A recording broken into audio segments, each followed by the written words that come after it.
Welcome to the Optimalist Podcast, where we explore what it means to create an optimal future for humanity. I'm Sarah, your host through this examination of mindfulness, attention, focus, happiness, and motivation, all elements of human optimalism. So how do we cultivate them? This week, I talked with Jen Shirley, the uncommon principal entrepreneur. Jen coaches kids, parents, and educators about social, emotional, and learning skills strategies. Her expertise is in ADHD, behavior, and self-regulation, and personal development for kids is at the heart of what she teaches. One of the things that I love about Jen is her strong sense of mission and awareness of the world we live in. On her website, she explains, "The needs of our kids have become more abundant and more extreme. This observation has led me to ask myself some tough questions about how we are currently doing things." Her mission is to build an ecosystem focused on developing kids who stand out, stand up, and make an impact on the world because of what they create or contribute, not what they consume. According to Jen, there's no place for complacency here. Listen as Jen and I start by discussing the difference between self-regulation and self-control, and then continue to explore everything from attention to perfectionism to loneliness. All this and more in my conversation with Jen. Have a listen. I'm pretty lucky in the current position that I'm in because I think this is season 26 for me in public education. So it was time to look through a little bit of a different lens.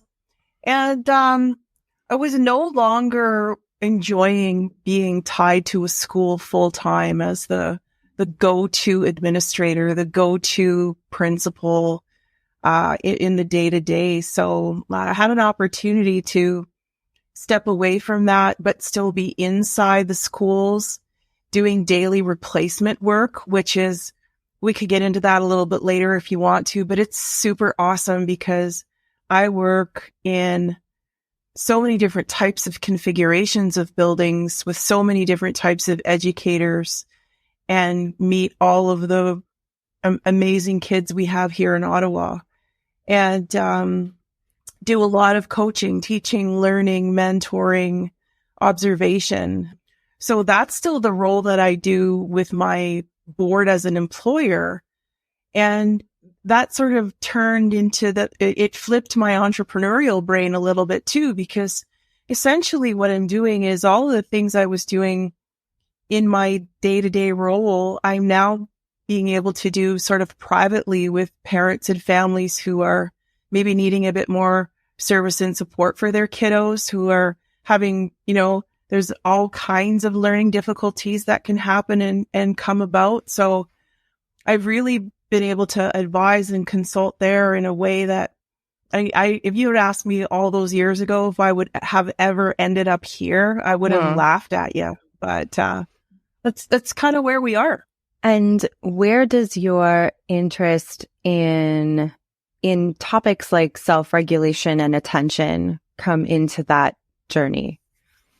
Well, to me, self-reg is everything. In other words, if you've got students who can't regulate their behavior, emotions, all of that stuff, as we all know, there's no ability to access any kind of learning.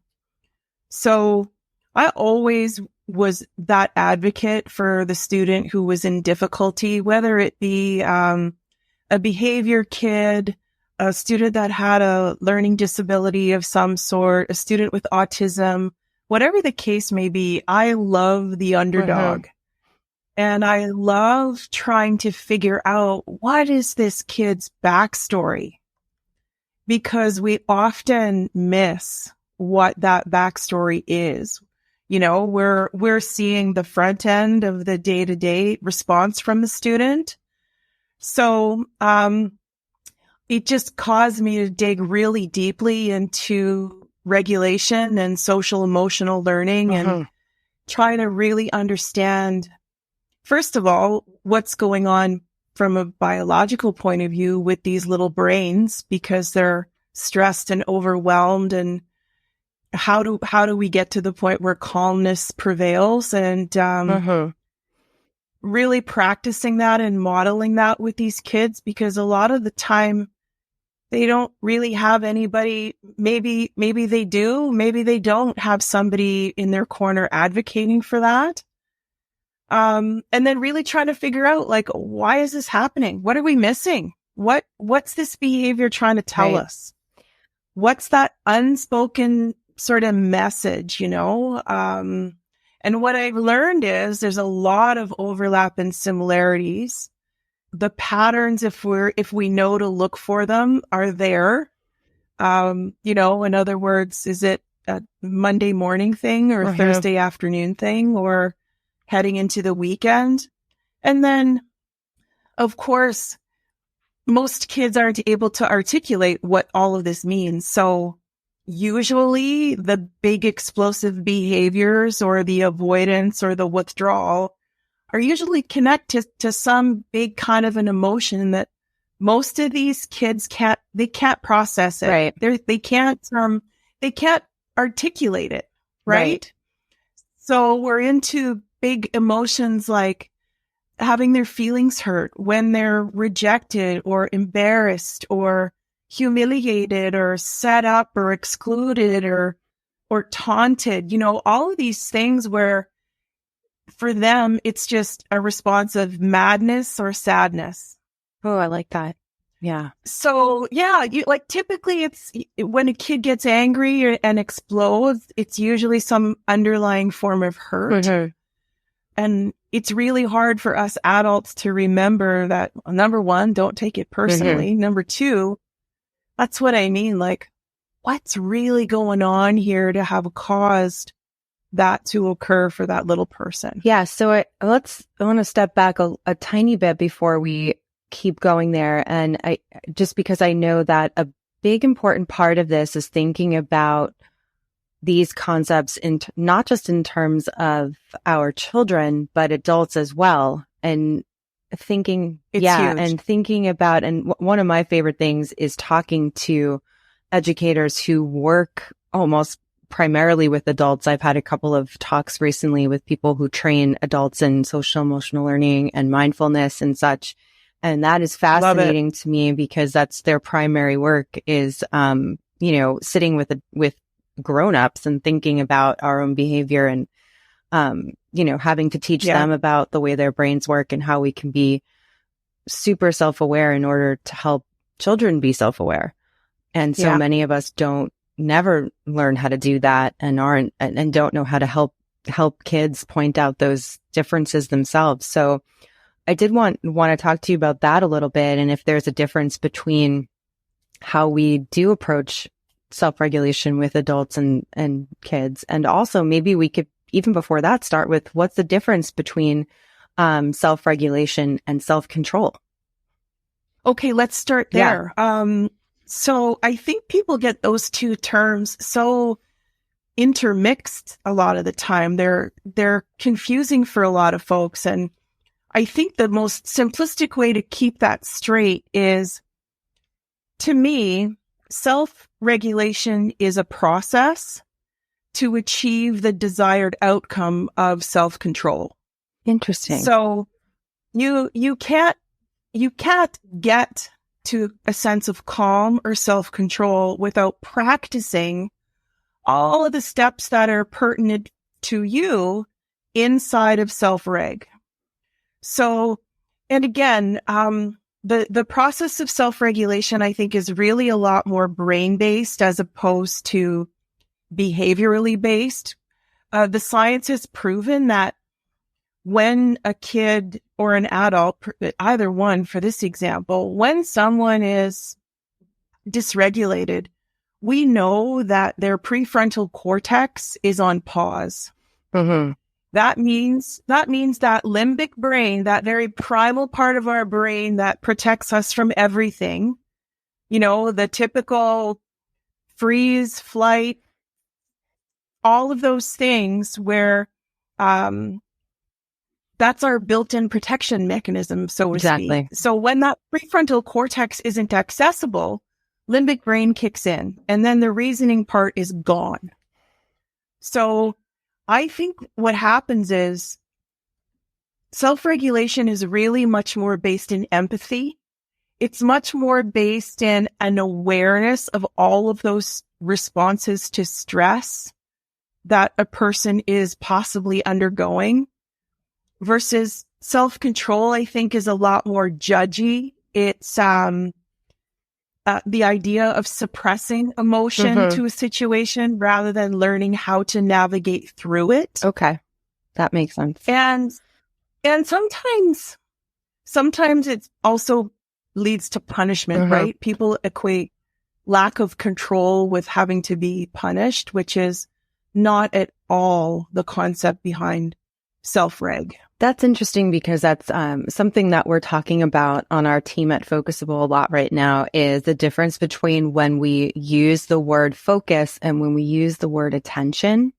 And I think that, yes, they do mean slightly different things, but focus often turns people off because they don't quite understand that it's more than a command.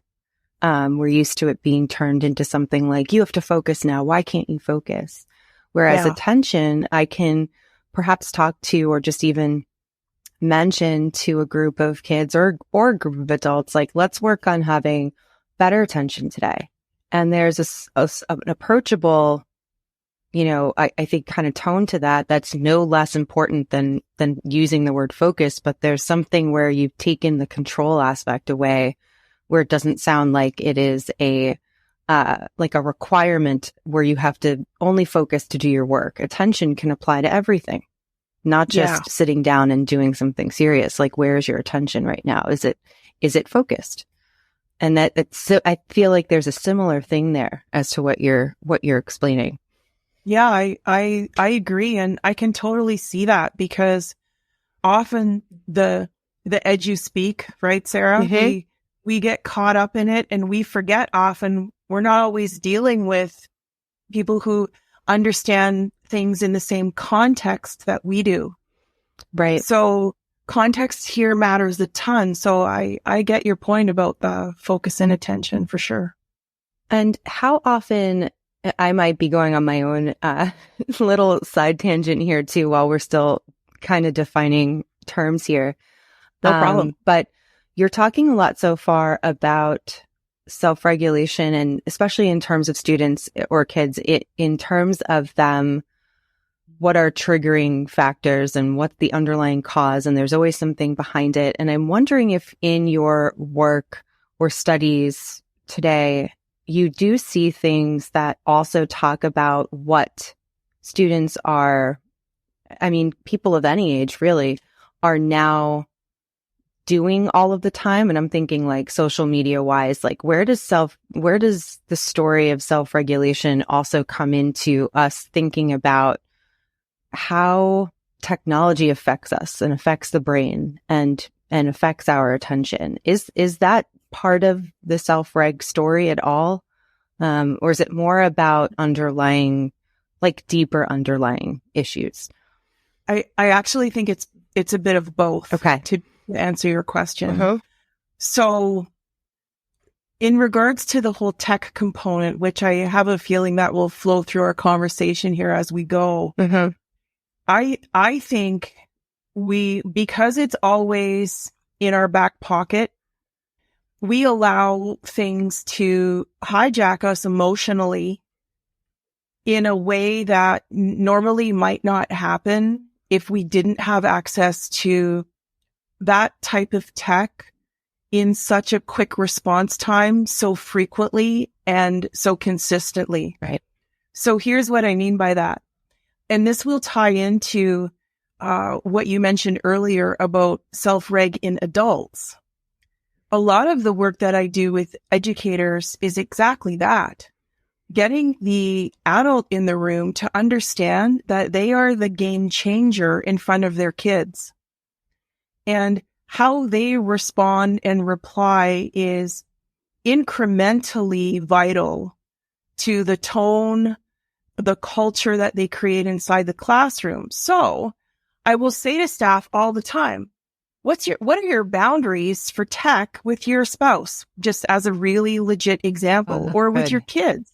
your own kids. So, a classroom teacher is a parent. Let's say she has a 12-year-old child, and does the child have free will to text and expect a response during mom's instructional day? Right.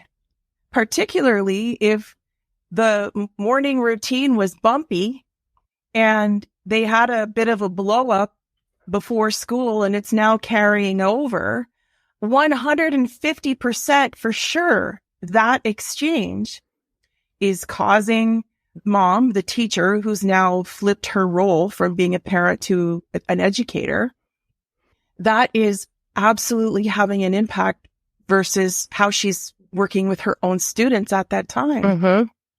So, that ability to pause, to delay, to put those boundaries in place and to be like, okay, no, hang on a minute.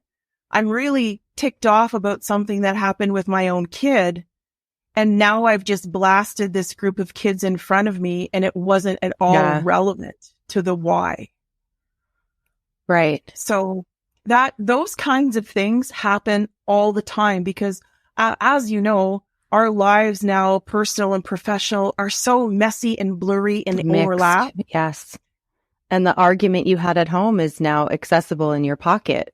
You could easily text your mother and say, hey, and it's not left. And there's something valuable with leaving that at the door. You're going to be back later. You don't need to carry those things with you throughout the day. And the same thing with bringing things from school. Absolutely. And I think that's a real skill. Mm-hmm. And to me, that's part of attention, right? Can we leave one thing in this moment, move to the next moment, and then come back when we need to? Absolutely. The ability to park something and know that you have I don't know if the word is discipline or composure, or I suppose it's total. It's even just an ability to access, right? To access it. Yeah. That's it. It's really important. And I think we're falling deeper and deeper into that trap a little bit because the conversation about how those two things are kind of colliding and running into each other all the time, we're not really talking about that enough, particularly with our adults and our, educators inside the building, because we really have a chance to really temper that and bring the whole temperature down if we know, okay, I can just park the upset text and it's not relevant for right now. Right. And sometimes you have, what often fuels us to go backwards to things that we could leave for the moment is, especially if they have to do with communication with others, is we worry about what other people will think. Well, what if I don't respond right away? And that is something that we didn't have before, carrying around this stuff with us everywhere, the technology everywhere with us. We didn't have to think about, what if I don't reply to my brother before lunch? Or, we just didn't have, you wouldn't have thought, you would have just called him later. And I know these are things that we all know, but I don't think that we really reflect on their direct influence on so much of our daily behavior and thoughts, really enough. And if we do, we're not being proactive enough to really change the way we react. Because it really does I wanted to go back quickly to the situation you described before of bringing something emotional from your home life into the classroom. And now you've just reacted in front of a group of kids, and it's bringing a moment of unnecessary suffering to yourself as well, because now your nervous system's all messed up. Got it. Everything shifts. As soon as that happens, the energy in the room shifts, every kid is shifted. And then, part of regulation is not being perfect, I think, but even recognizing when you've done that and being able to pull and cool that energy back down. And I think people who are skilled at it are not people who never lose their cool. They're people who even realize that and can rectify that in the moment. That's a skill in itself, I think. Yeah, you've nailed it. That the people who are the most self-aware, I think, really understand their intention versus their impact here. And that's a really hard thing to always have at the forefront of your mind, especially when you're dealing with so many different personalities. I mean, the other example here that comes to mind a lot is when the educator receives a grumpy or angry or accusatory email from a parent. Yes. Right? Right. So you're reading that on your device in front of your kids while they're transitioning in the classroom from one activity to the next.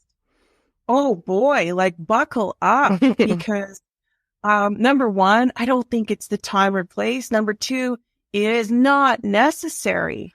No. And you're causing yourself an unnecessary moment of suffering. You didn't need to 100%. Do it. Yeah. Correct. Yeah. Yeah. And all of those, and now like a ton of examples like that are coming in because we all do them. And I think it takes a lot of practice, I think, to become someone that recognizes that they're doing it often enough that they can, and that they still can pull back, and that this is the reason why they didn't feel good. Why do I not feel good all day? It's because I did X, Y, and Z. And there's simple things that it's really amazing that how important the self-awareness is before you can really commit to the self-regulation. It's completely changes everything. Yeah. I love that. I was like scrambling some notes there while you were talking. I love that intention versus impact piece, the way you put that.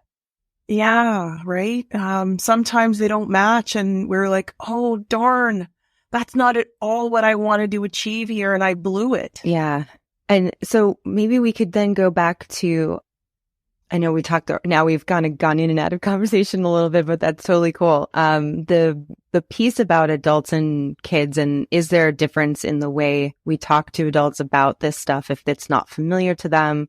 Is there a difference in the way we teach them about self-regulation? And like, do they come in with preconceived notions about it? And is it, what is it that makes it difficult for adults?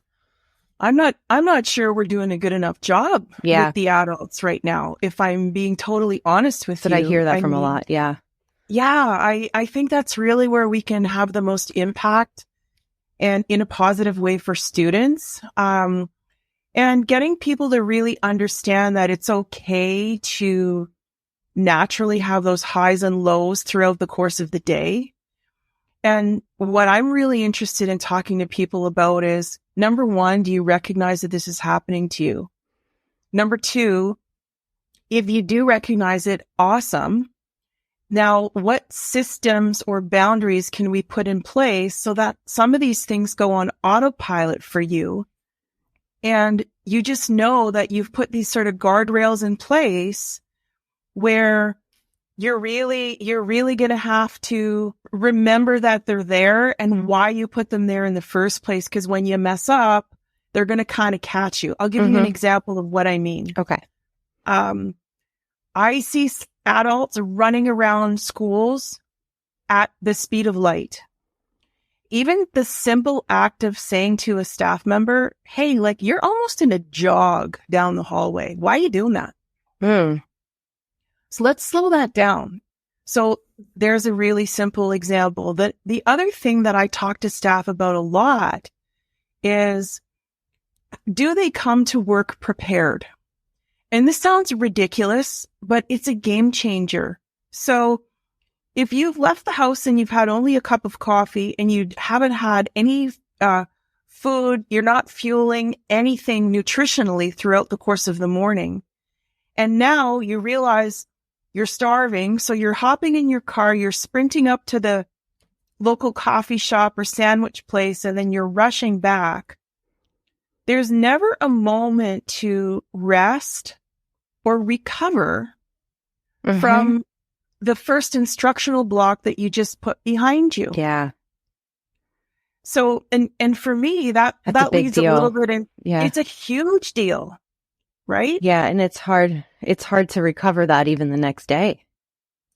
It sure is, and when you point that out, most educators go, wow, I never even thought that the mad rush to get up and back in during your planning time is contributing to the adrenaline. Oh my goodness. You're bringing back flashbacks to me right now, just describing it. I was telling, to our listeners out there, I was talking to Jen a little bit before we pressed record about the fact that I was a teacher for 14 years in high school, and which is super fast paced and changing classes throughout the day. But when I hear you describe that, I'm instantly brought back to, I can tell you two things. One of the reasons that I was looking to leave the classroom was I wanted to find a healthier way to live a day. Like literally that feeling of how do I not feel like I'm constantly anxious?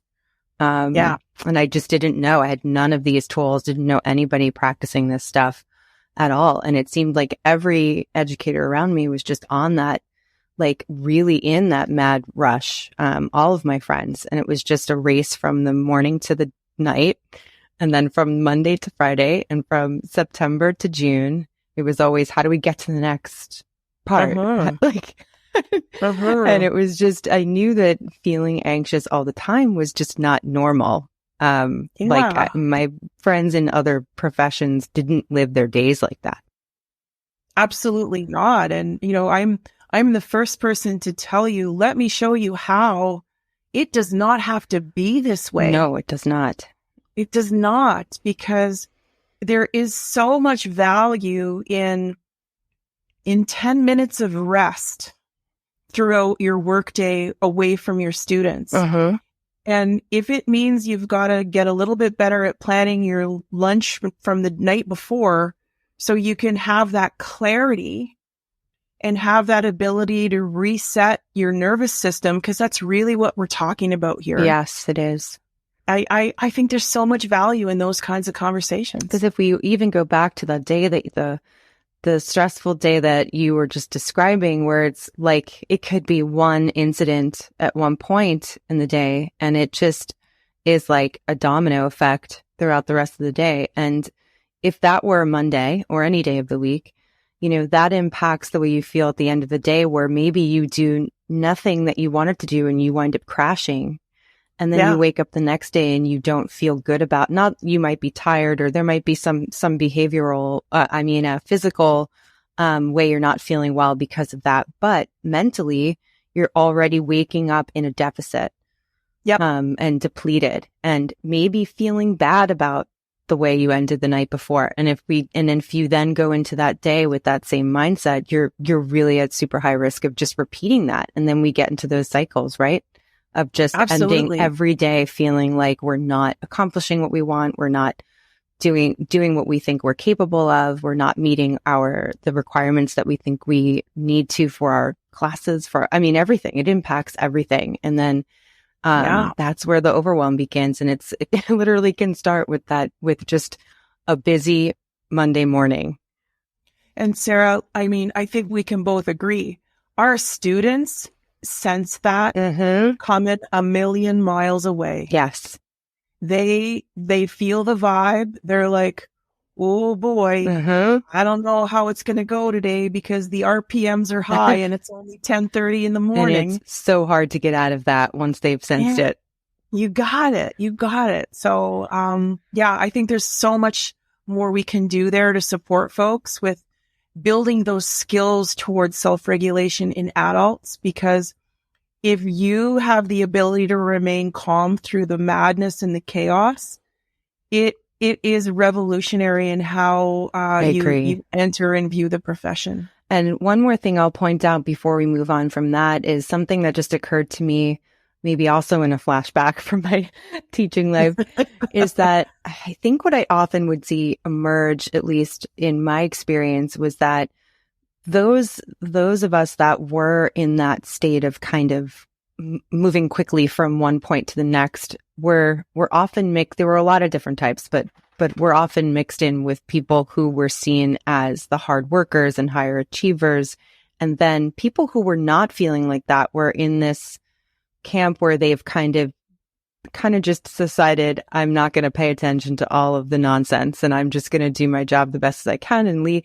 And they were often seen as, there was no middle. It was like you were go, go, go, go, go, go, go, like always anxious, or you were just kind of like there and doing and and just kind of going with the flow because you didn't want to be, I don't even know how to describe it. I'm probably describing it really well. But anytime I mention this to other teachers, they know what I'm talking about. And there was no ground of like the middle part, what we're trying to get at is people who were, or very little people that were able to seem like they were healthy and they're doing great work and approaching their job and their life in a healthy way. But also, you know, I don't know. Is that resonating at all? Yeah, definitely those two extremes are there, especially, you know, if the personality trait is one person's extroverted, the other is an introvert. Mm-hmm. And because that whole introvert personality doesn't jive with the rah-rah rush of the day, I think it's a very, very different experience for people. Mm-hmm. And, you know, trying to put yourself in that person's shoes is really the only way you can sort it. Mm-hmm. It's not an easy thing to do. No way. So difficult. Yeah. And so now I wanted to kind of talk, let's see if we can do this well. I think that we can. I'm going to push a lot of our favorite concepts here together. So one thing that you had mentioned to me in the last couple of weeks or so when we were doing some brainstorming for this conversation was self-regulation was always kind of the main focal point of what we would talk about. But you did mention the influence of self-reg on things like focus and attention, transitions and pacing and learning, literally everything leading up to loneliness. And I'm not saying let's go through every one of these right now one by one, but I guess just even starting with how does self-regulation influence some of these aspects that really, I mean, if you can separate it from school and it's really just all of the facets of our lives, focus, attention, transitioning, dealing with change, right? Yeah. I love that you brought in pacing and speed as well. And then learning. And I even added in my notes next to where you had talked about loneliness as part of this. I put that together with our ability to be connected. And the 100%. or the connectedness or lack of connectedness of our world today. We're tricked into thinking we're kind of really connected, but you have to put effort into getting real meaning out of that. And so now that I've said all of that, what's the answer? Oh boy. Let me have a go at this. Okay. Let me have a go. I think they're all interwoven. And I think a couple of things happen. We get on this cycle, this flywheel where the rush, the speed, that is the first thing that causes us to become dysregulated. Mm-hmm. It can be one of the first things that causes that to go. And through our inability to slow down, because we are not consciously saying, oh, things are coming way too quickly today. I need to deliberately slow my roll here. Right. That causes a lapse in our attention. It causes a spike in our dysregulation because the anxiety starts to creep due to pressure of time and pressure of not having enough minutes in a day to get things done the way we had hoped to get things done. Mm-hmm. So that whole idea of not just getting started, but having to do it perfectly well, which is a topic for another time. Mm-hmm. So I think we transition as adults really, really poorly. And even in the 4 minutes between classes, and this is something I read from Brendan Bouchard, who wrote High Performance Habits. Oh, I don't know if you know him. I love him. Yeah, me too. And I'll never forget it because even in those 3 or 4 minutes, there is opportunity to recover from one hectic activity to the next. So that could mean walking from the car into the building, walking from phys ed to your homeroom, walking from the 3rd floor to the 2nd floor. The whole point is for you to be like, okay, I can't control or do anything about what happened 40 minutes ago. I'm going to allow these 250 steps or whatever it is to consciously reset and shift and move my body and prepare for what's coming next. So I think we don't focus on that enough for the grown-ups. I think we love the idea of speed because we confuse motion for action and action for motion. And we're into this whole sense of, well, I just gotta go because I'm looking busy, which means I must be busy.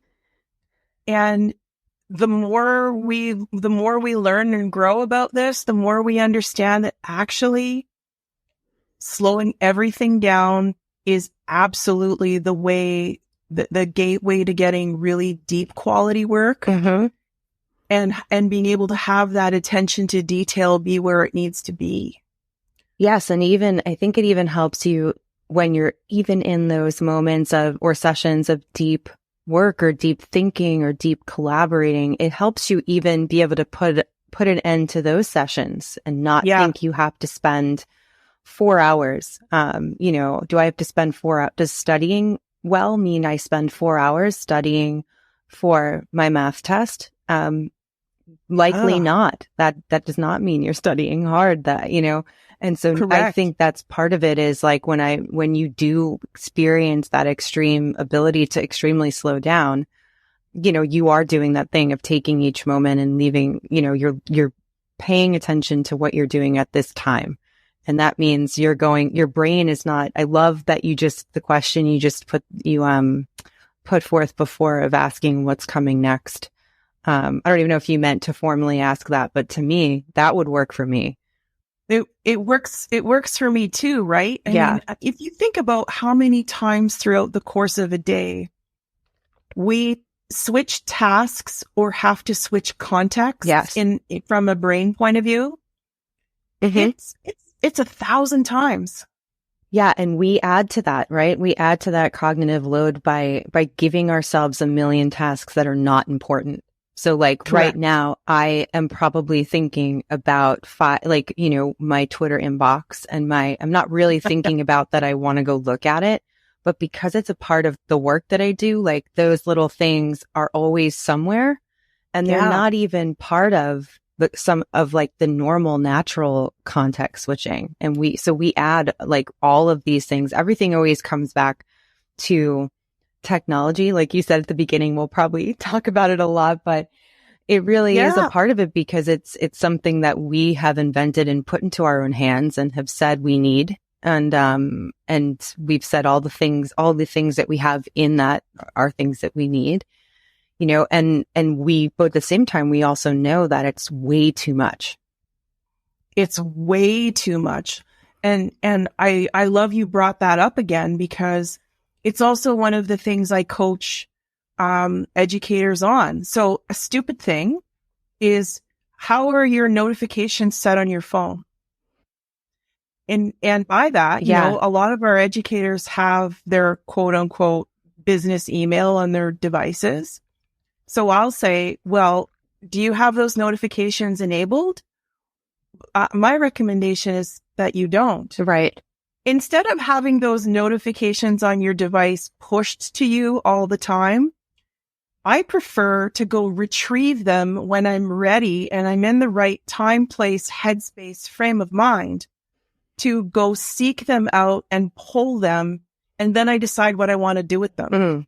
That's just a little example of a small thing you can do. Go, calling the shots on your own terms as opposed to someone else dictating the interruption to your focus. And that to me is part of self-regulation, right? Knowing that you have that ability to do so. It's not necessarily, I was doing another interview earlier where we talked a lot about the phrasing of how we pay attention, like it's something that we literally are giving away.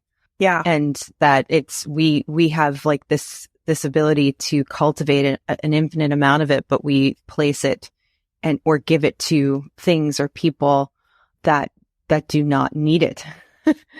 Yeah. Meanwhile, we need it. We need that attention, and we need to decide, and I like thinking of the word attention even replacing the word time in a way. Like, it's not time that we're running out of, or like, where did that hour go? It's really, you should think like, oh my gosh, where did my attention go?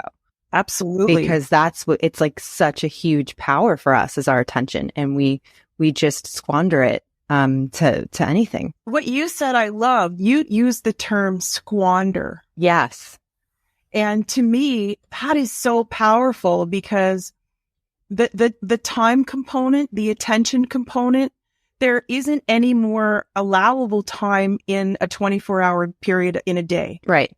So when you set out a dedicated amount of time to complete a task, and you've, for lack of a better term, squandered away that dedicated time, now you're behind the eight ball. You're now feeling anxious because oh darn, I got caught. I'm down the rabbit hole of this tech over here that I wasn't supposed to be looking at in the first place.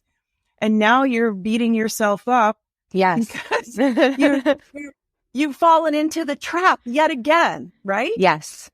And so many people don't know how to get out of that trap. They know that they don't like the feeling of it, but they can't get out of it for more than a day or so before they fall back in. And I think that was related to what I was going to say before, that really had to do with this idea of, I think it's hard to describe, but I do know that a lot of us, even in this, it was related to kind of contributing to our own suffering in a way.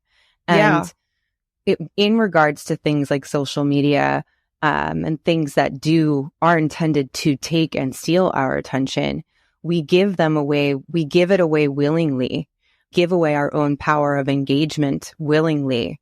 Yes. And often when we don't need to be. I mean, how many people, I know we're doing a one-on-one recorded conversation right now, but one thing that's such a big topic these days is the quality of online meetings between teams and businesses and stuff like that. And like, if you have 10, 15, 20 people in a room, how many of them are paying attention? They have a task at hand. There's something that you're involved in, you're doing. It's part of your job. You might have a specific task you have to do within the context of that meeting or directly afterwards. But at the same time, I could be holding my phone in one hand. I could have my iPad next. I could be scribbling in a notebook. I could literally be typing an essay in a Google Doc, like writing a blog in a Google Doc. We literally distract ourselves from things that we should be doing. And it's one of the reasons is because we have those infinite possibilities in front of us. It's kind of crazy to think about the work that we have to do to get ourselves back to the center. Yeah, I call it return to analog. And what you just described is exactly it. So, when we were living in a time where all of this tech wasn't so accessible, we did a pretty good job when you had to read something from a book. Yes. As opposed to read something from a screen. Pencil and paper, to me, holds so much value in a tool for self-reg. So having to be slow, having to go through the fine motor skill of writing. Yes. Which I love. And yeah, I do too.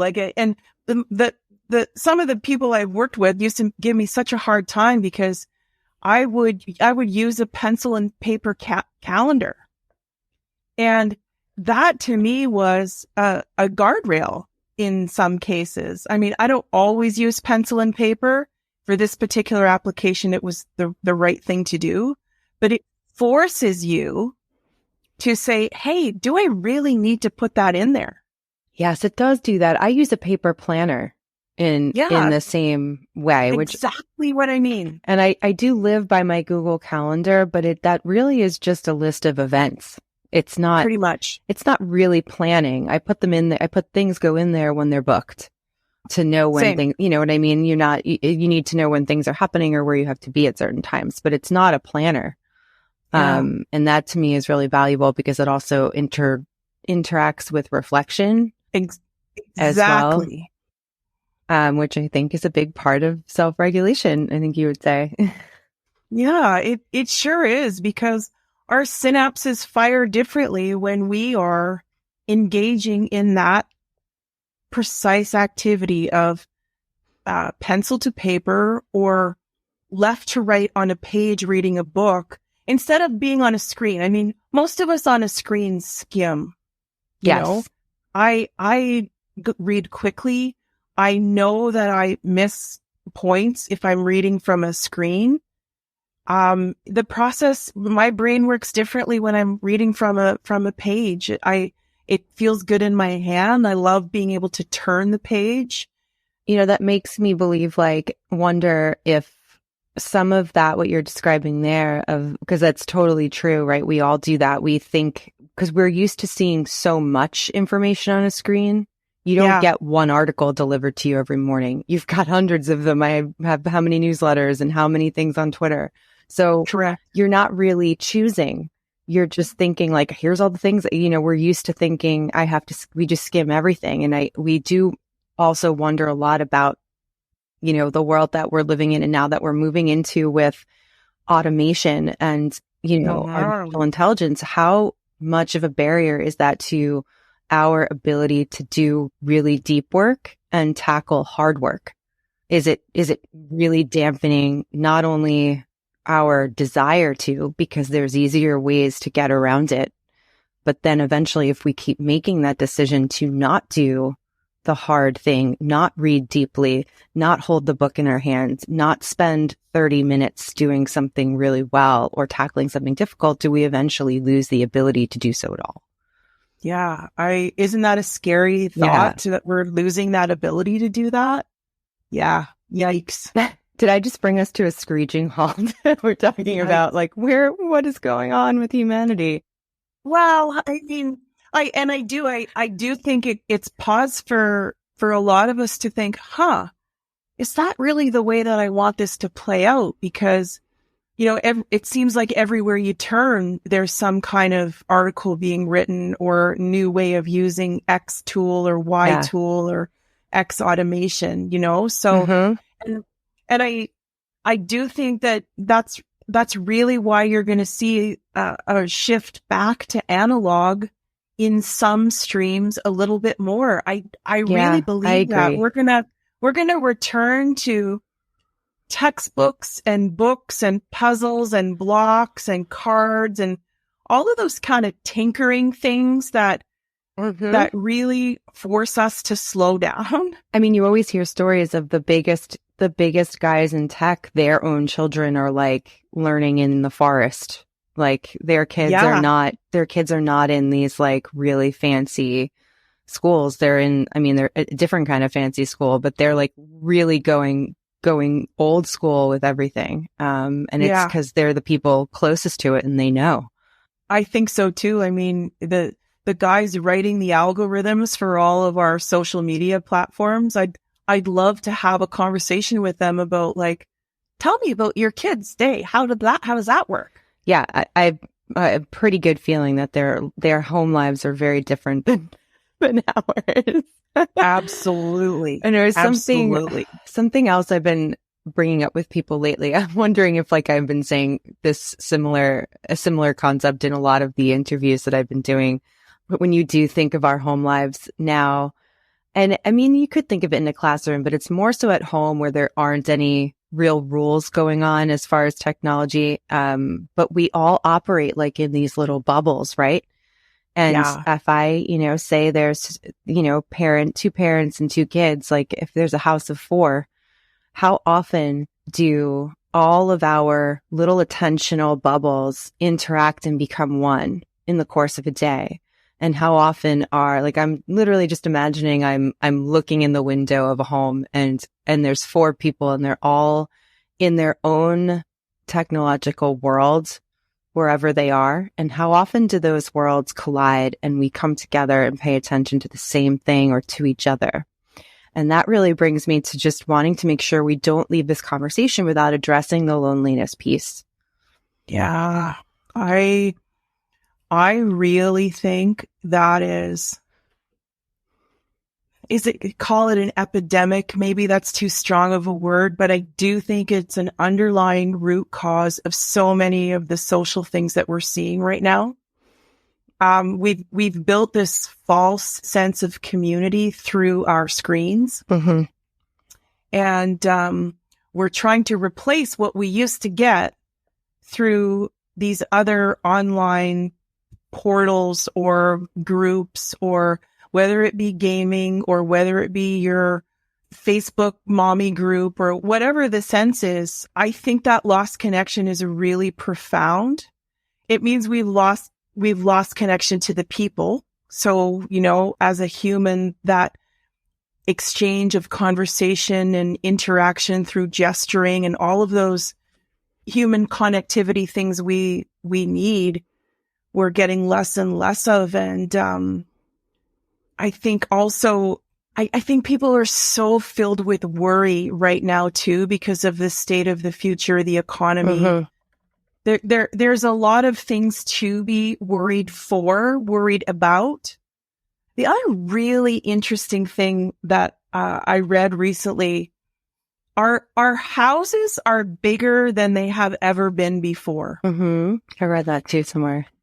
And that has potential to be a contributing factor to our disconnection / loneliness. Because, I don't know about you, but I grew up in Northern Ontario as a kid, and I think we lived in a 1,200 square foot bungalow for a family of 4. Yeah. Properties now, at least here in the nation's capital where I am, oh my gosh, they're massive. So you have kids and adults on different floors. Mm-hmm, that's back what I'm imagining. You were saying, like about all those different silos and different bubbles, Yeah, and then you put all their on different floors, different rooms, and then you put them on their devices, and that just really, really deepens that loss of connection. Yeah, I think it was Dr. Jody Carrington where I read that. If you don't know her, she's a Canadian psychologist out of Alberta. She's as smart as a whip and really sassy, which is why I like her. She doesn't sugarcoat anything, and that's where I read that she argues the vastness of our homes is contributing to disconnection and all of those sad things for our kids and the grown-ups too, right? Really fascinating conversation. And I think we often don't know, also relates to so much of what we were talking about earlier too, about going through our days completely frazzled and not being able to catch up. But I think when we're in those situations of even in our own home being disconnected from our family members, I don't think we know how to place or name or understand like whatever it is that we're feeling about that, like whatever if it's disconnect or discontentment, like I don't know if I'm sure it varies like drastically from home to home, but I think in general, we're not really dealing with that issue of, we hear about loneliness, but we're not thinking about what does it mean for the family structure. Mm-hmm. I think you're onto something there because we're so complacent with it. Mm-hmm. It's just become something that we sort of like, oh yeah, well, we're accepting it because it's just the way it is. But is it the way that it needs to be? I don't think so. I really think that that's going to come to the forefront in the next few years about, and again, I think the lines between loneliness, depression, anxiety, it's all so messy. Yes. But all of it has to do with our environment. Mm-hmm. A lot of it has to do with our environment and connection or lack thereof. So I'm fascinated by that topic. I really am. Me too. It's one of my, I could do a 2-hour episode on just that. It's something I've been deeply interested in for years now. And loneliness in general. But then when you do add our connected, our, quote unquote connected world to it, that adds so many more layers to the crazy puzzle. And I did like thinking what you said before about, losing the community sense from that we would have had, 20, 30 years ago and beyond. You know, I keep thinking about the family in the bubbles now, and that sense of not knowing what each of us is doing and thinking, and like just putting away, like popping those individual bubbles and coming together as one, and seeing that there is a group and a community in front of you, and then walking outside your house with those people and meeting other people from other, like, it's like we're describing something so basic, but it's legitimately coming together as actual human beings and living with one another. And, you know, it's so important. And I think that just like you're talking about this return to analog, I just have this feeling that we're going to have a real pull very, very soon. And it's starting now towards those in-person community events, community gatherings. Like, how can we, because we know that kids are feeling it. Especially coming out of the pandemic, we know that they're feeling that there is something not right. And I think that because we haven't been gathering, or we've been segregated in our silos, in our big properties, it circles back to the lack of people's ability to self-regulate, because we've lost those models of what being able to self-regulate your emotions might look like. So, you know, think about getting some upsetting news. Are you hiding in your master bedroom away from your kids? Years ago, we would all sort of huddle around one another. We had to face it together. And be together and model what it looked like to grieve or suffer a loss or hear bad news, or, you know, be able to process that. So I think you're right, that ability to come together and model what that looks like, feels like, kind of shoulder to shoulder. I think we're headed back towards that place. Yeah, I love that you're connecting all of that to modeling and watching each other and learning from each other. That is something it's a layer to it that I wasn't really thinking about, but that's so important. And also bringing it back to self-regulation. And when we talked about the difference between regulation and control at the beginning, if you were to I'm just kind of wondering this out loud, like the idea of all of us having devices that can distract us from these important things, from the hard things, from conversations with the people in front of us. And not just devices, but any number of things that we can kind of jump into a virtual world with and forget that we are alive in this world.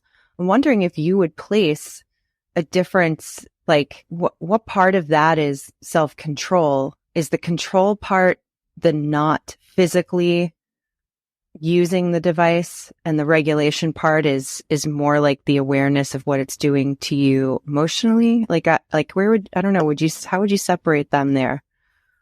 I don't really know. That ability to manage it, I think, is really what I'm more interested in. Is we're often using the device incorrectly, or we're using access to the community within the device incorrectly. So I'll give you an example of what I mean. Back to let's stick with the idea of hearing really difficult news. Okay. Let's say you hear something terrible, that a relative has just had a really ugly diagnosis for a disease. Normally, we would try to process that information on our own. We would absorb it, maybe reflect on it, talk with your family, talk with your close loved ones. That really is a form of self-regulation, when you are talking it through elbow to elbow, trying to understand and process what it means for you.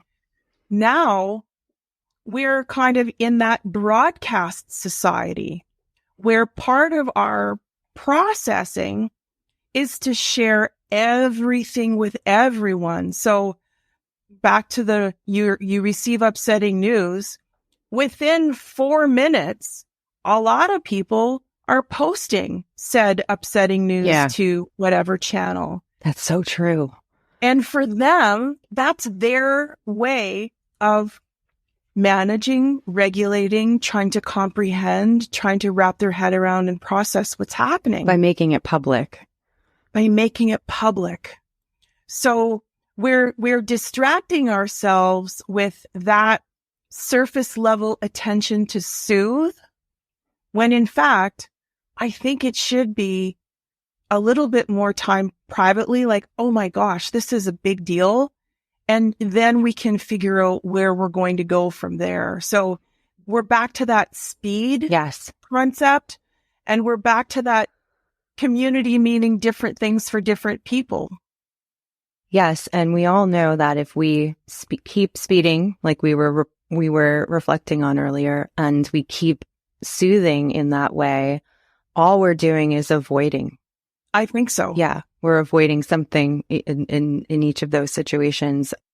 Wow. I could just keep going and going. I think we have to stop ourselves, Jen. I think we just did a great job of bringing it back to our main question, though. And is there anything, though, that you want, before we kind of just move into the last segment, our fun segment of this episode? Is there anything that you feel we left out from this conversation so far, or that you want to leave people with as advice or any kind of message from the work that you've been doing? I don't think so, Sarah. I mean, I just want to re-emphasize the importance of that whole social and emotional component. I think it's going to become the push now in the next sort of 5 years. Big guiding principles for what school boards are going to tackle, because I think what the pandemic has taught us is we're really at a deficit now in having to figure out emotionally, socially how to function again. And my prediction is that's going to be the next big thing for the next little bit. And I hope it is, because it's really the baseline for getting kids kids, I'll stick with that, to be able to access their learning. So I think it's going to be interesting to see where it goes. Totally agree with you. And by the time everyone is listening to this episode, what I'm about to say will already have come out, because it's coming out tomorrow. But tomorrow's episode of the Optimalist podcast we're talking about mindfulness and incorporating mindfulness and SEL. And the guest that I have does an amazing live mindfulness meditation at the end. So I'm very excited for that to come out tomorrow. But I love that. Yeah, it's really, really great. So I implore everybody to check out that episode if you have not already. And I think we're ready to jump into some fun things, Jen. This has been super awesome. Right back at you. Let's do it. Okay. So let's get a little bit into your brain outside of all of this stuff, although it could interact with it. I'm not sure yet what you're going to say, but maybe you can answer any of these, or as little or as many of them as you want. But can you tell us, what are you reading, watching, and listening to right now? I love this question, by the way, Sarah. Cool. I love it because I was like, which direction am I going to go here? So what I've decided is I've chosen a book. I'm going to ping you on a YouTube channel. I'm going to talk about some mindless Netflix and then clue your audience into a podcast that I absolutely love. So sounds great. I'm not much of a reader for fiction. Most of everything that I read is typically nonfiction. It's just my wheelhouse. So self-help, business, biography, I adore. And what I'm reading, again, this is the second time I've read this book, is a book called Principles by Ray Dalio. And if you don't know about Ray, he is a billionaire and the founder of Bridgewater Associates, a big investment firm. And he's written this book, and it's divided essentially into two sections, life principles and work principles. And it's just absolutely brilliantly written and so common sense that I'm obviously, it's round 2 for this text, so it's pretty good. And then that also brings me to a little video that he created on YouTube, which is called The Changing World Order. And I don't know if you've heard of this, but he is literally anticipating the future by studying the past. So in this video, he's outlining the rise and fall of big nations. So everything from conflict in the economy to finance and the markets and wealth. And so it's really timely right now, given what's happening with the US and China and the Brits and years ago. And it's just not anything I'd ever really explored in that depth before. So I think it's around 30 or 40 minutes on YouTube. Again, it's called The Changing World Order, narrated by Ray Dalio. Okay, great. We're going to put that in the show notes. We'll put all of this in the show notes, by the way, so people can access it. And then, of course, like there has to be something mindless or just fun. Of course. And I love anything related to CIA. So I'm watching, Todd and I just finished watching The Diplomat on Netflix. Oh, yeah. I have not watched it. If you haven't yet, like it's kind of a mashup of old school The West Wing and love The West Wing. And current day drama, political. It's just brilliant. So I encourage people to check that out if they haven't. Well, and then the last tidbit for me is a podcast that I love. And in case you're not familiar, it's called The Diary of a CEO. And the host is Stephen Bartlett. Okay. So again, he's got a huge YouTube channel and it's available anywhere where you get your podcasts. Mm-hmm. And he's a marketing guy who's, exited his company, and he just has the most amazing guests. And I absolutely adore his style of interviewing. And his guests are really diverse. So check it out. Diary of a CEO. Cool. I am going to check it out. I think maybe I have heard of it, but I've never listened to it, I don't think. Yeah, I'm definitely going to check it out. I need one more podcast to listen to during the week, right? or you can, view it on YouTube if you don't want to just listen to it on the audio. Oh, that's great. Those are great recommendations. I love it. And I love that even what you're saying is mindless are still shows that are, I think, a little bit different than what most people would think of as mindless TV. Yeah, look, I suppose I'm not really like a romantic comedy kind of person or sci-fi. You did remind me though, now that I have been thinking about that it's about time to start rewatching The West Wing, because I have to do that every few years. It's one of my rewatches that I love. It's so good, right? Like, oh my gosh, West Wing. It's just the best. Yeah. So that brings us to our very last question, which brings everything back to our focal point, which is always attention and mindfulness and how we can incorporate it into our everyday lives in a sustainable way. So with that being said, what is a method for focusing or improving attention that you find actually works? Oh my God, this is such a hard question. So a few things that I try to do for me. I have tried to set some really clear goals. So at this stage of my life, I kind of know what I want to do and what I don't want to do. So that helps. I think it's important to play as adults. Yes. In other words, what's your version of adult recess? Todd and I play a lot of golf. So for us, when we travel, it's usually built around some kind of a golf opportunity someplace. I'm ruthless with my time and with my calendar. I protect it like crazy. Yeah, that's great.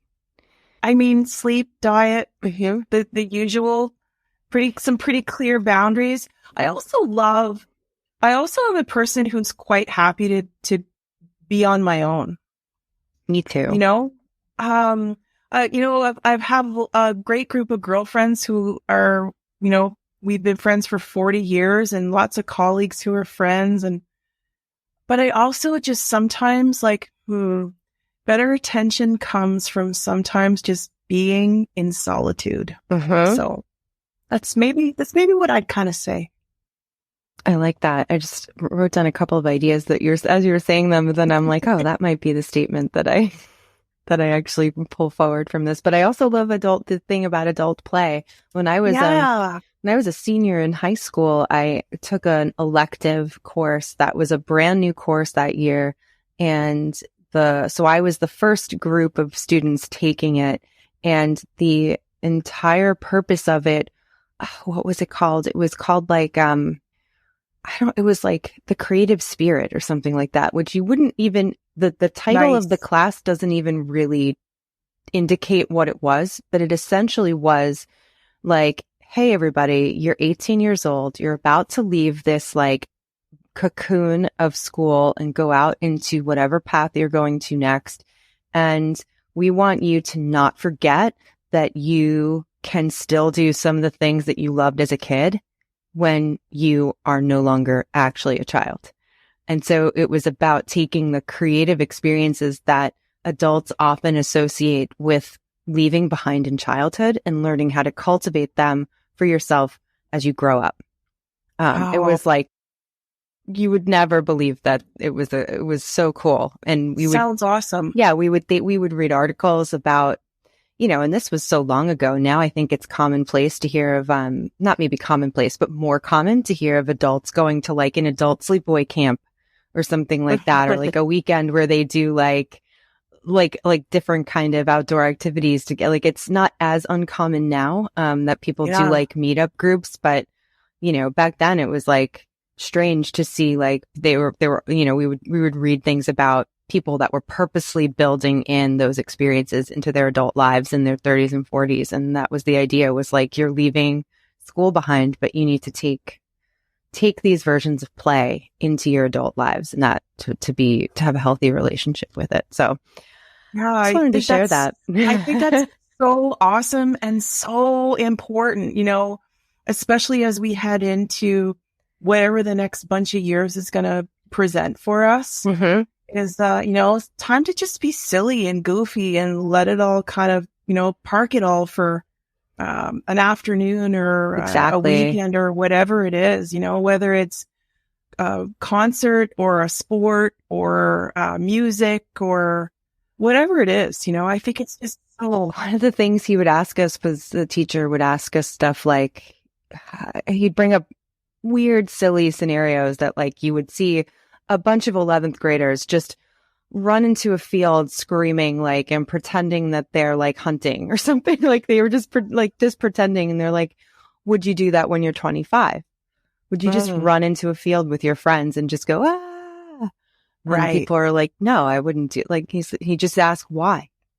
Right. And just would bring up scenarios that seem kind of dumb, but they're not, like, they're just little things you don't think about when you're a kid. And you'd be like, well, why wouldn't you do that when you're 25? Of course. Just, so that, we can leave that subject behind, but I just wanted to bring that up because I think it's so interesting. Really interesting.